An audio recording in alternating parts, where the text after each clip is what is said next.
Welcome to the Black Entrepreneur Experience podcast, inside the business, buzz, and brilliance of Black entrepreneurs. Here is your host, Dr. Frances Richards.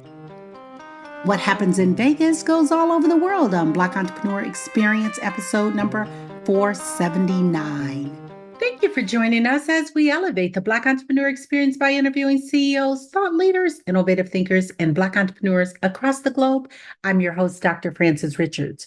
Are you ready to understand, master, and succeed with real estate investing from a former chemical engineer, now founder and CEO of the Savvy REI with an 8-figure portfolio? Welcome, Jhanel Wilson. Hey, thank you so much for having me today. I've given our audience such a brief bio. Why don't you fill in the gaps? Share with our audience what you'd like them to know about you and your business. Yeah, I think the question everyone wonders is how I got started. I actually got started because my dad had a duplex in West Philly, and he bought it in the 80s. And I didn't really know much about real estate, but he actually got on drugs. And for 10 years, over 10 years, it became abandoned. I hadn't seen him in all that time. No tenants lived there. So it became dilapidated. So my last year in college, I found out that it was going for a tax auction. So my grandmother, who lives across the street from there, called me and told me. And even though I had never been in there, I didn't have any money. I was a broke college student. I actually got a student loan and paid off the back taxes. After I graduated, which was about 6 months later, I went inside the house for the first time, and it was a total gut. There was no ceiling in places, no floors, the back wall was falling apart. And I was like, what did I just do? I just wasted my money. So I put the plywood back up and I went back to work. Unfortunately, I got a notice saying that the house was going to get demolished a few months later. And I was like, okay, let me go see what's wrong with this. So I went down to the city and they were reading off these violations. I had no idea what any of the stuff meant. And I started feeling overwhelmed. But then a contractor came by and he said, hey, I can fix these things for you. And he did. He charged me another $5,000. And let me tell you, $5,000 in 2004 is a lot of money. It probably feels like $15,000 today. And to someone who's 22, I was only making $38,000 at the time. It was a lot, but I had a credit card and I did a cash advance on my credit card and paid him for the violations. I got off the demo list and then he gave me an estimate to do the rest of the house. And it was $25,000. Now, I didn't have any credit cards that much. I didn't know where to get that kind of money. So I decided I was going to sell it. And immediately, a few days later, someone had offered me $45,000 for this house. Now, again, this was in 2004, total renovation. And I had no idea someone would pay this much for my house. And instead of looking at, oh, I'm about to make $45,000, I was like, oh, why would they think this house is worth $45,000? I thought it was worth $20,000. If he had offered me $20,000 for the house, it would have been sold. But since he offered me $45,000, it got me thinking. And I said, you know what? I think I'm going to keep it. And that weekend, that very same weekend, I was at the hair salon. And I was telling the people my debacle, and someone said, I got a house around the corner from there, and it just appraised for $70,000. They did a drive-by appraisal, and I got a loan for $60,000 to do whatever I want. I said, really? They didn't even go inside? Then nope. And I got a line of credit, and I got all this money. I said, okay, that sounds like an amazing plan. Let me go fix up the outside. I put up a new door, new windows, I painted. And I fixed it, I made the backside look presentable, and it worked. The house appraised for $70,000. I got a line of credit for $63,000, but it had a ton of liens and judgments on it. It had an old mortgage, water liens, more taxes. There was a mechanic's lien of $45,000 that was left on that house. So my $63,000 went down to $18,000, but it was still enough to get me going. And about 6 months later, I got the house up and running. I put 2 Section 8 tenants in there. I made $1,100 a month, which was more than my paycheck at the time. And now I have over 100 units. That is a wonderful story. You've had a lot of stories. Oh, I have tons. I've been doing it for 20 years. I have tons of stories. Tell us about that worst moment in business and what was your takeaway? Worst moment. See, I'm so optimistic about things. I'm like, oh, this is what I was supposed to learn. I would probably say, I think my worst moment is now. But my worst moment back then was actually, I was working on 5 triplexes. And before I started them, I had just finished like 3. I did 3 in I feel like an 8-month period. And it gave me this false sense of confidence so that when I started these 5, I was going to do them all at the same time. And I remember the contractor came up to me and when he came for an estimate and he said, "You sure you can handle this?" So I was like, "Yep." Like it's hard. And it kicked my behind. There was so many things I didn't know, even though I think I had done maybe like 8 buildings at that time. But like I said, a false sense of confidence. And I kicked my behind. I went over the timeline, over the budget. I was at my lowest. It got to a point where one of my credit cards, I was over my limit by $2,000 and I couldn't use it anymore. I had to start borrowing money from my boyfriend at the time, which I had never done. And of course, he throws it in my face later. But yeah, that was my worst point. That was my worst point. The other bad thing about it was to be able to pay my hard money loans, I put any tenant in there. And so that was 15 units I had to fill. I put anybody in there and I regretted that later too. So I think that was probably my hardest point. And it was mostly because of pride, I think. And I learned my lesson. I got humbled real quick, realized there was so much I didn't know. And I need to slow walk it sometimes. And how did you manage during the pandemic with tenants, putting tenants in, a lot of tenants not paying? I'm not saying that happened to you. Share. Yeah. So my portfolio is mostly Section 8. I built my portfolio all on loans. When I was working, I never made more than 70,000. So that was the main way that I financed my portfolio. And to cover all those loans, right now I have 7 million, I think I have 8 million in loans now. I rely on Section 8. You know, they give you the automatic payments. It's direct deposit in my account first of the month. And so I don't really have to worry about that at all. The part that I had a hard time with is during COVID, that I have 3 young kids. I had just had a baby at the end of 2019. I also had a 3-year-old and a 5-year-old. So when they came home in 2020, I I don't know, I almost had a panic attack, but I actually called my doctor and got on some Zoloft so I knew it was going to be hard having all of my 3 kids at home, managing my portfolio, and I had construction projects going on. I had just bought 4 triplexes. I had to do all these things, and I just had to make sure I maintain a level head. As far as the tenants went, I was okay as far as paying bills. I didn't have to put anything in forbearance. I made all my payments on everything. What was hard for me was the construction part. Now, because they were giving out the stipends, labor was hard to find. People were getting paid, so they didn't want to work. They didn't need to work. They were getting money. Also, the supply prices went up and supply wasn't happening. Stuff was getting stuck in ships. And so it took a lot. So I basically had to pay people more money to get things done, which I was willing to do because I had hard money loans. My loans, I was paying 8%, which is a low now. It's typically 12%. But I was okay as far as the tenants. It was just the construction and me managing my kids. But that forced me to have to hire on the maintenance side. My friend just lost her job. And I haven't been asked this question. So like I don't have a story that I already know to tell us. So I'm telling you this off the cuff. It forced me to hire a management person, which I never really wanted to do. Managing is so easy for me because when you pick good tenants, it's easy. But this forced me to, and it didn't really go that well. I thought I trained her somewhat, but she was placing bad tenants. She wasn't collecting rents for the new tenants that she was placing. Didn't have a sense of how much things should cost, so she was spending too much money. And I thought to myself, because I still couldn't manage the things, I thought to myself, as long as she can like keep it running for a couple years, I'll be okay. But as time went on, I made it worth the 3 years before I got to the point where it was too bad and I had to let her go and take over. But I think that was probably the hardest point. I still have a lot of vacancies because I stopped letting her fill vacancies. And I wasn't well enough to fill them myself. So I have over 20 vacancies. I don't even know how many I have. I just started compiling. But yeah, that was what COVID did to me. Let me ask you this question. You talked about labor and supply shortage. I still understand, and it may be different today, that there's a labor shortage. How are you managing? Oh, there's no labor shortage now. People are calling me out the woodworks for work.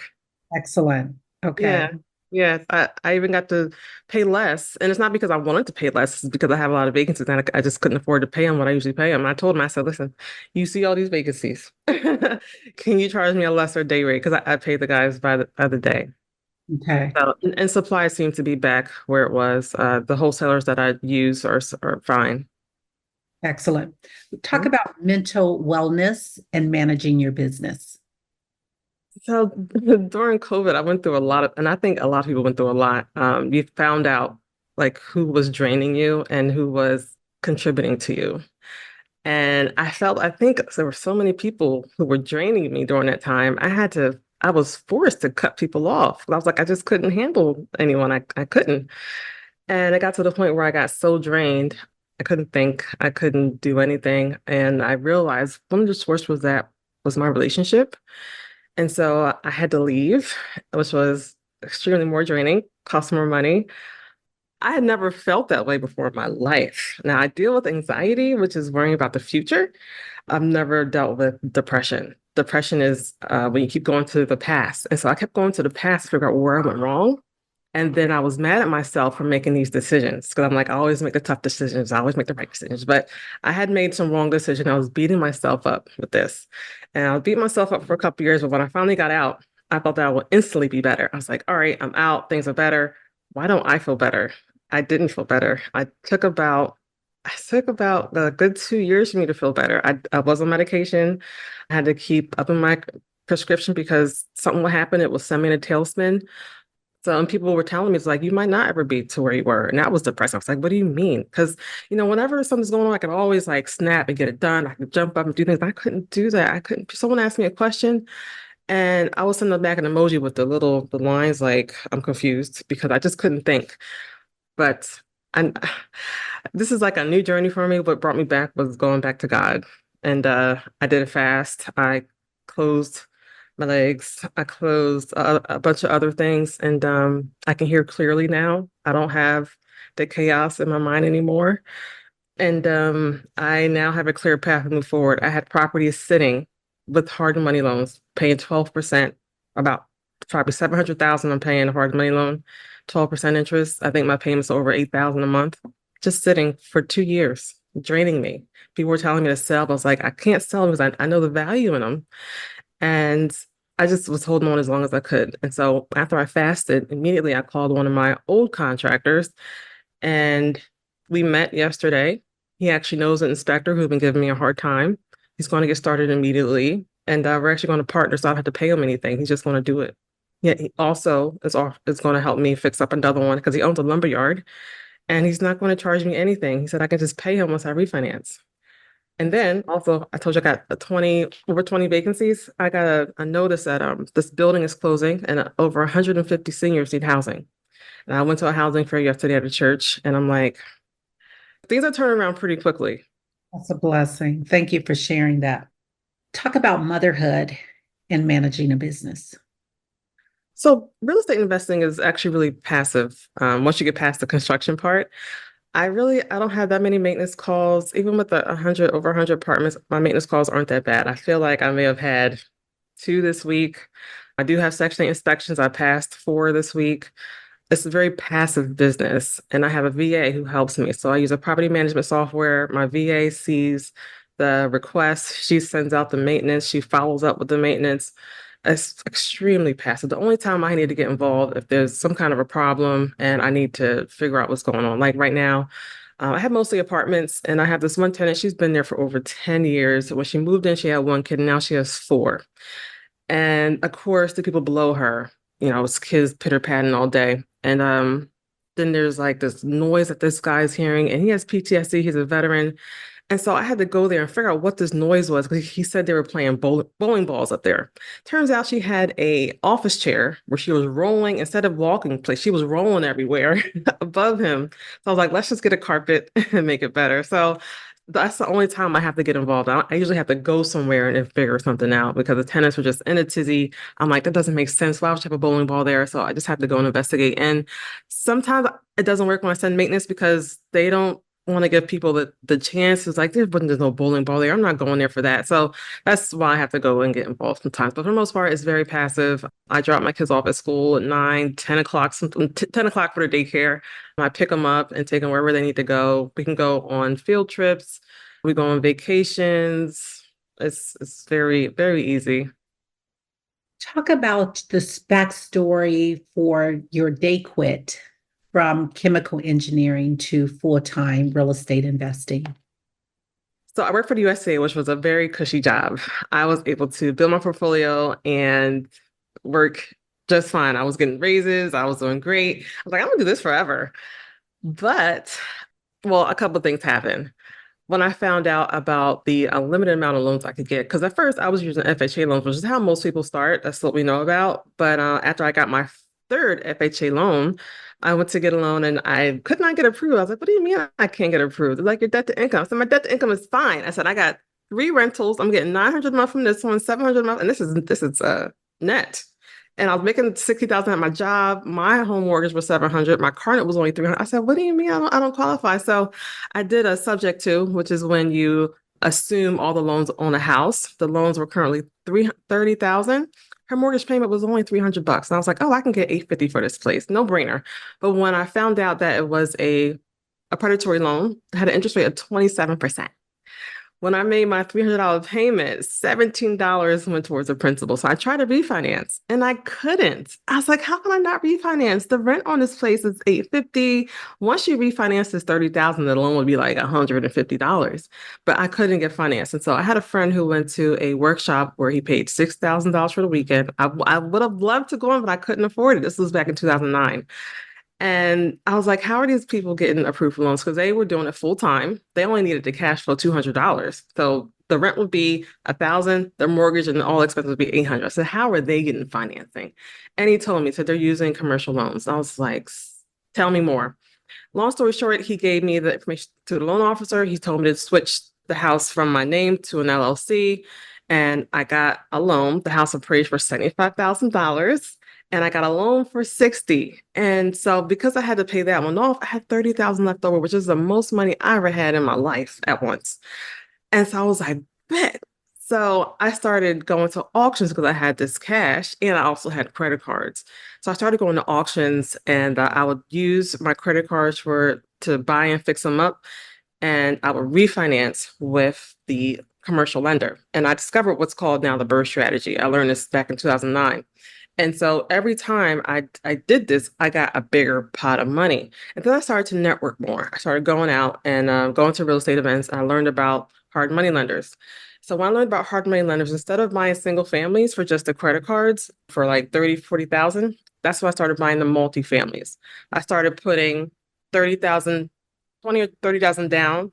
And then the rest of it would be my hard money loan. So I was able to buy bigger properties. So those properties were appraising afterwards for 300,000. So versus 75,000 with my single families, it was like 300,000 with my multis, and I was cashing out like 100,000 at a time. So I did three of those, and I was like, shoot, this is it. So I was getting properties at auction. I was refinancing it 100 grand at a time, and I was just scaling and scaling. And that was how I bought those 5 triplexes that later kicked my butt. But at this point, I kind of had everything I needed. I had the contractor, I had my funding sources, I knew how to get the properties, and I was chilling. Like I was shopping, I was buying, I was having happy hour with my friends and treating everybody. Life was good. Life was good. You know what happens when life is good? You get thrown a curveball. So my boss, he left. My nice boss left, and I got another one. When that boss came, everything got turned around at work. Not only that, but we hit the Great Recession. And what the government did was they did a buyout at my job, and all the old timers left. And the old timers were my support. So I worked in the pilot plant. I assigned like what equipment for them to use, and then tell them like what to look for. And I would just come in the pilot plant and check on it as it went on. So when they all left, I had to sit there and check stuff and stay on it. And they were doing a hiring freeze, so I had no support. They eventually, in the summer, they were going to intern help me, but it just wasn't enough help. And I wasn't able to leave and take care of stuff. I wasn't able to leave during my lunch break. I couldn't leave at 4:30. And then I started working for this person who was a terrible micromanager. And I don't need to be micromanaged. I'm a self-starter. He would be in my office at 7 o'clock in the morning when I came in. And I'm like, dude, let me have my coffee, check my email, check my bank account before I don't want to walk into you. And I told him that. And then he just started to apologize. He said, I'm sorry. I know you. I said, what? So why are you coming in here if you don't like it? Anyway, all these things drove me. Oh, so it started to burn me out. And I took a month off. And when I took this month off, I was exposed to so many things. I met builders. I was like, oh, this is how you can build from the ground up.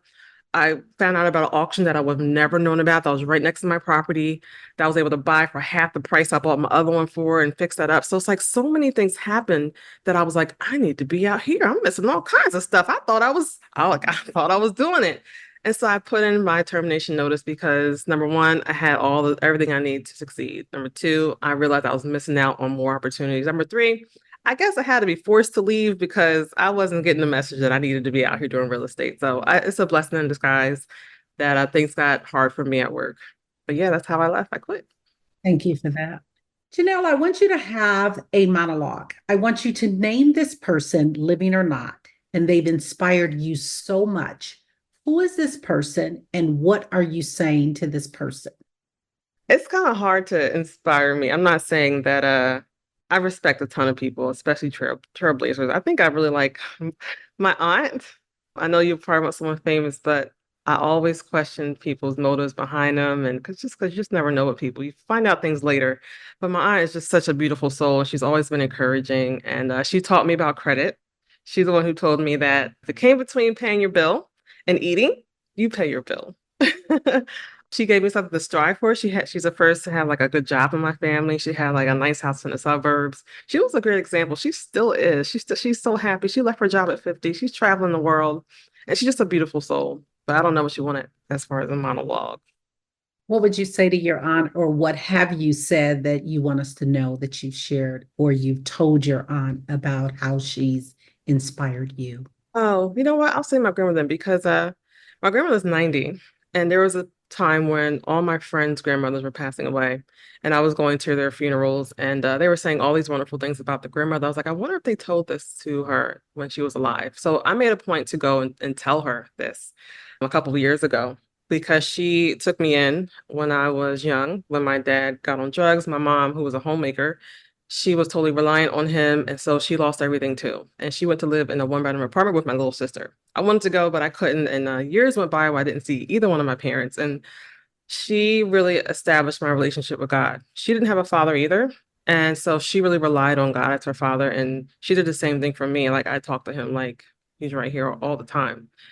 And I thank her for that. I thank her for instilling discipline. She had me doing chores. Of course, I hated it at the time, but it made me really diligent and really a hard worker. So I would be in the yard. I always had to make my bed. I had chores. I had to make dinner. So I took care of my aunt who was autistic and Down syndrome. So I had so many responsibilities, even as a young kid, but it really made me who I am today. And so I thanked her for that. Yes, that's what I did. And she's also a strong woman. I appreciate her. Yeah, that's what I told her recently. And you talked about your grandmother and your aunt. Say their name. Mommy June, that's what I call her, and my Aunt Donna. Thank you for that. There are so many brands and businesses that are dominating. Talk about a brand or a business that's dominating that you admire and why. Same. When I tell you I'm in a bubble, I don't really pay attention to things. I haven't watched the news in so many years. Until someone mentions someone, I'm not really paying attention. I'm just trying to help my community, my family, and I tune a lot of things out. And how do you make impact daily? Well, I am on Instagram now. I have so many fun stories going on with my contractors, my tenants, and now my coaching students. I tell their stories, and I feel like I make an impact by basically teaching through the things that I've learned. I actually going to make a post today about bad tenants, and one of the things you want to look for when you're looking for your tenant, or when you already have a tenant, you have to get rid of them. And I recently discovered that these bad tenants, they drain you. After COVID, I became very sensitive to people who are draining you and how it impacts your mental clarity. So tenants who are constantly calling you, even when it's like you fix everything for them, they are, I'm not gonna say they're purposely, but one of the things they're doing is they're messing with your mental clarity and you actually have to get rid of them. There are tenants who do not call you. There are tenants who are self-sufficient and will fix small things. So I teach all these little lessons online, and I say, even though I know you want this rent, yeah, I know you want this money, you got to trust that there's a better tenant out there for you who will bring you peace, who will give you money so that you can buy more properties and have a bigger impact. So those are the kinds of things that I teach online through Instagram. With the interest rates being higher now, would you recommend someone start in real estate investing now? Yeah, interest rates are just a small factor in what we determine when we invest in properties. I know in personal finance and buying your own home, because that money comes directly out of your pocket, you are very conscious of your finances and how much the interest rate is going to affect you. But in real estate investing, we have way more things to focus on. First of all, we're looking at how much money we can make with this property. We're looking at not only our monthly cash flow, we're looking at the appreciation year after year, we're looking at the tax benefits that we have. So there's so many more things. Like my first property that appraised for 70,000 back in 2005, it just appraised for 250. I took out a loan and I invested in a dispensary and I bought another property. Back then, interest rates were 7%. And you got to look at so many other things. People only focusing on the interest rate is keeping them from investing in real estate and building wealth. This money starts compounding and appreciating at a rate you never know. After 10 years, my appreciation every year is over 500 a year, over 500. And that's with me not, that's at a 3% increase. So that's very modest. So you have to look at all the money that you're going to make and don't focus on the interest rate. Furthermore, rents go up. They go up every year, every 2 years, depending on how you want to do your leases. I recommend every 2 years so people don't get a shock, and they don't really think about 2 years from now. And that is usually more than inflation. So for example, I have a property I bought in 2019, and my mortgage for that house is 700. When I rented it out at the time, I was getting about 1,000 each. So 2,000 is what I was making on that property. Now, 5 years later, the new tenants I put in, because one of them passed away, I'm now getting $2,800 a month, and my mortgage is still only 700 because it's the same. So you have to look at down the road too. Look at down the road. Rents are always going up. We just had it appraised back in 2019. It appraised for 175. It just appraised for 265. So I'm taking out a loan for over 100,000 to reinvest into. I'm going to start a clothing line and do a bunch of other things that clear up some of the debt that I accumulated during COVID. So you really have to look at down the road. It's so superficial to look at the interest rate. You have to look at everything holistically about real estate. And your real estate training, so have you gone since then and got a real estate license, or you continue to just invest as an investor? Yeah, having a real estate license is helping other people buy and sell real estate. You don't need to do that to be an investor. You just have to buy properties and rent them out. So you can do that if you want. I choose not to. Compared to what I can make in real estate, I don't want to deal with people getting on my nerves. Not saying everyone gets on your nerves, but you got to filter through people. That takes energy from me. It's like finding tenants takes energy because you got to filter through people. But yeah, you can flip your own property and make 100 grand in a couple months. So I don't really, and you only got to deal with your contractors, which you're going to handpick yourself. So no, nope. Advice you wish you had followed? Someone constantly telling me to fast last year.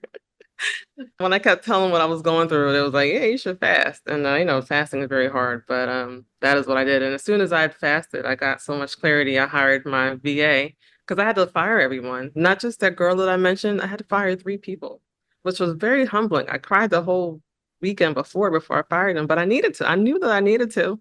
It took one of my tenants actually telling me to do it. She was like, yeah, they're all using you. And that used to be me. And I'm glad I can tell you now because they're all using it. And it forced me to, and I felt it because they weren't really doing the work. And so I have been managing these 100 apartments and managing my construction projects by myself because I was kind of traumatized in hiring. And so when I started my fast, the first thing I did was hire a VA, and she's been a godsend. She's been organizing everything. And like I said, she's been passing inspections for me. It's amazing. It's like the weirdest, the one thing you don't want to do, don't want to do it. It's like you have to do it when someone, and she told me multiple times. Multiple people actually started to tell me, which was what made me do it. But yes, fasting and prayer. That is awesome. What is your zone of genius? I had a meeting yesterday with a friend about the house that we are going to partner on the 10 unit. And he actually kind of nailed it. I thought my zone of genius was creativity, but it's not. I'm better at taking someone else's and making it better. He said I have a good spirit of discernment, which my knack of picking tenants is pretty good. And I didn't understand why I couldn't train my staff to do it. And he said, no, you have an eye. And he said, I knew it before. I asked you to pick my tenants for something else and you did a great job. And so I think I just have a good knack of discernment. I can I'm selling two properties and I met this buyer at the open house and she put an offer. I told my agent, I said, I don't think she's the one. She's not the one. But she put in a full price offer. So my agent's pressuring me and it looks good if it's off the market in less than 2 weeks. So I was like, all right. And with every question this buyer I said, she's not the one. I said and before I knew it, she terminated. I said, I knew it. I knew it. So then I did a showing the other day and someone came by and I just knew he wasn't it. I could just tell by the way he was carrying himself. And when he got there, this place has been renovated in 2019 and I renovated to keep it. So I put all quality material in there. I mean, I know that the trends change, but this was a great property and the rents were pretty good. Okay. So I know he's making money immediately once he buys this. I didn't ask for no astronomical price. And he's sweating me about this heater that has not failed. So 5 years it's been there because he's an HVAC technician. So he starts asking me a bunch of questions. Who installed this? I was like, and so I just got the sense that he didn't like something about it. I said, well, you're an HVAC person. If something's wrong with it, you can fix it, right? And he just kept asking. And then he wanted to see the house I had for sale down the street. I said, no, you don't need to see it. It's the same heater. I don't feel like hearing you nitpick about the heater when this house is making money, it's in great shape, and you want to nitpick about this heater. So I learned that I had the gift of discernment. Unfortunately, I missed it when finding a partner, a romantic partner. But with everyone else, contractors, tenants, friends, I've been letting people drop like flies. So yeah, spirit of discernment, I think, is my zone of genius. When you talk about hiring and vetting, in your experience, you've hired family and friends. Mm-hmm. And what's your Yeah. So on the maintenance side, I hired great people. Like I knew exactly what to look for. That has been easy peasy. But when COVID came and I was forced to try to replace me, I was kind of stuck because, I have my standards. I hadn't done everything on SOPs. I later did. And I hired my best friend at the time. And I say best friend loosely. We just known each other for a long time. And I thought she would be good. Later on, people were saying things like she's jealous, she's sabotaging you on purpose. And at one point, I didn't want to assume that. But at some point, I would ask her like, how did you miss this? Because I kept following up with you about it. How do we fail 6 inspections in one month? Because when I fail inspection, I don't get paid. So failing six in 1 month equals like $13,000. When the money starts getting tight, I know something is wrong. And I knew it was getting wrong, but it was getting really wrong. But yeah, so I finally let her go. And now she's just acting like I never liked her. And I'm like, what do you mean? I said, I paid you even when I really couldn't afford to. I said, I hustled to pay you so you can keep the business going. And at one point, I wanted to fire her. And so I hired my sister because I was like, maybe I just need a Christian because I caught her lying and things. I said, maybe I just need a Christian with good values. And so I hired my sister. I knew I could trust her. I could definitely trust her. But I even made her quit her job. I said, I got you, quit your job. So it was even worse than I thought. But yeah, she quit her job, but she just wasn't. Now her intentions were good, but she just wasn't competent enough. And I didn't realize this, but she felt inferior to me. So she didn't feel right asking me questions. I'm like, listen, I've been doing this for 20 years. You've been doing this for 2 months. Ask me the questions. Ask me what you need. And she didn't want to. So she didn't want to ask me things. She felt bad when she made a mistake and didn't want to admit to it. So that's just so I had to let her go too. I felt so bad. I My want, sister still loves me, but my friend, that didn't go that well. so are you guys still friends? I don't think it's gonna work, unfortunately. I want you to have a thank fest. I want you to thank people and situations that has really impacted your life. Have at it. Yeah, during COVID, I was really carried by my construction guys, like not the labor ones, but all my main construction guys. They came through when I needed them so badly. There's this one property. I was in it about 300,000. And it's part of it's because my main guy, he went through a divorce during COVID and he was too depressed. So this guy who I've been using for over 10 years, he built up like 10 million worth of my portfolio. He was gone and I had just bought 8 properties. So I had to go through the contractor process with my kids home, me not mentally well, and it was just a mess. Now I was able to get like 6 of them done, but the last one it was so piecemealed, and and at the time where I was leaving my ex, and so I just wasn't paying attention. So finally, I had to just hunker down and come to my one contractor who's typically too expensive for me, but he is always there for counsel. I said, listen. I said, I need you so badly right now. I said, are you able to finish this for me? And I will pay you once I refinance. And he did. He came through week after week. He worked it for about a month and a half every day with no money and finished it for me. And then he gave me a bill of like 30,000, which I'm pretty sure I probably owed him more. So he did that. Also, my electrician, he came through and did stuff and waited for payment. So I'm so thankful. His name is Benito and Mal. I love him so much. And I tell him that all the time. And now my other contractor who's coming through and finishing this other one without any payment too. So they're definitely my saving grace. And I guess it's because we just built such a good relationship and they trust me. One thing you have to do with everyone who works with you and for you, they have to trust that you're going to take care of them. There's so many people who don't pay. I had no idea people that didn't pay people who work for them. I said, what do you mean? We're making money off you. You're going to fix up my house. I'm going to make money. Why would you not pay for that? So I realized that I'm one of the rare people who actually pay people. And when things go wrong, I don't go crazy. We just try to work out a solution. Jhanel, if you conducted this interview, what is the one question you would have asked yourself? I want you to ask the question and answer it. These are some good questions. Yeah, I'm sure you already know this. I don't know.